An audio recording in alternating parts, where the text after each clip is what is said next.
So, what does it actually take to grow a business? I mean, really grow it. Today, we're going to visualize that whole journey. We'll follow 3 totally different entrepreneurs and see how they each tackle the massive challenge of growth. You know, it's the big question, right? How do you build a $1 million business? Is it just about working harder, hiring a bunch of people, building bigger and bigger stores? Well, let me tell you the answer, it's probably not what you're expecting. So, to really get to the bottom of this, we're going to follow 3 different people on their own unique journeys. Each one took a totally different path, and what they found? Well, it reveals some hidden challenges, but also some really surprising opportunities when it comes to scaling up. All right, let's start with path number 1, the craftsman's climb. Now, this first story, it's one we all kind of know. It's the classic path of a skilled craftsman. You know, think of a plumber, an electrician, someone building their business from scratch with their own 2 hands. For this kind of business, the rule is super simple. If you want to do more work and, well, make more money, you just need more people, more hands on deck.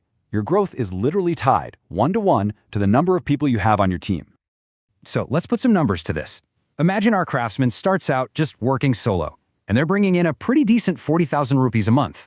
Okay, that's our starting point, our baseline. The growth formula here is dead simple. More people equals more revenue.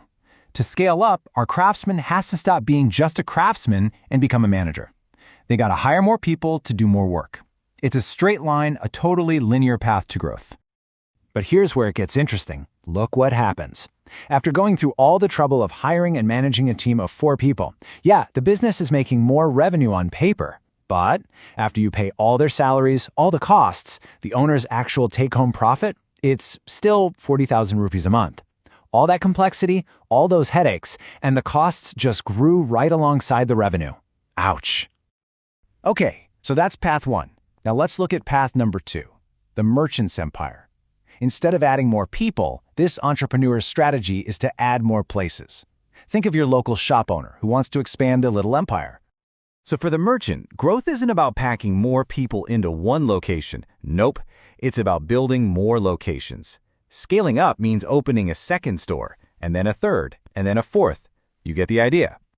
And check this out. Our merchant also starts out earning 40,000 a month, exactly the same as our craftsman. But, and this is a huge but, there's a catch. It took a massive 10 lakh rupee investment just to get the doors open on that very first shop. The growth formula here? It's just as straightforward as the first one.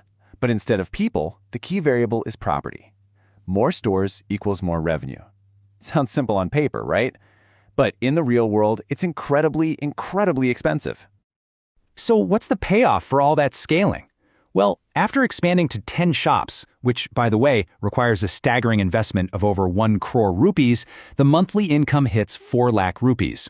Yeah, it's a bigger number for sure, but it's a number that's built on an absolute mountain of cash and risk. And this is where both of our entrepreneurs, the craftsman and the merchant, they hit a wall, a scaling wall.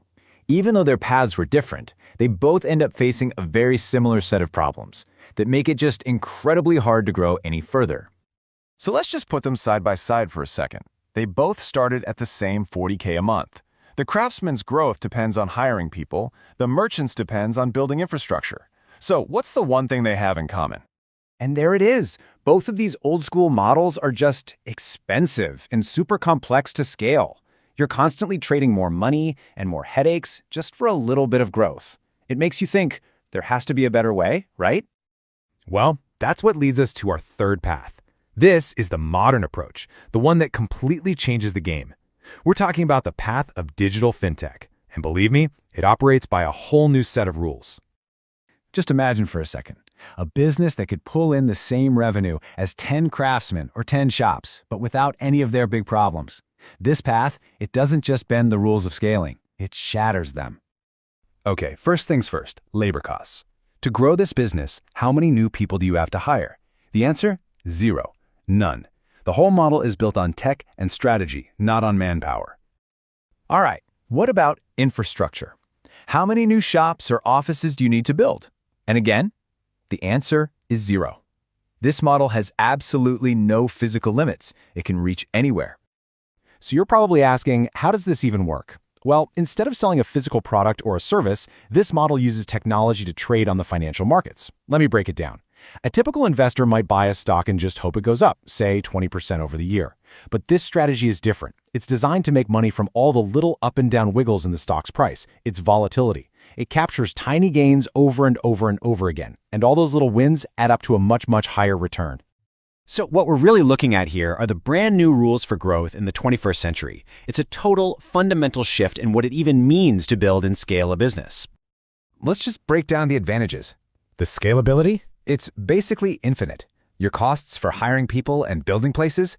Zero. The whole engine for growth completely shifts away from people and places, and it becomes about just two things: having the capital and having a smart strategy.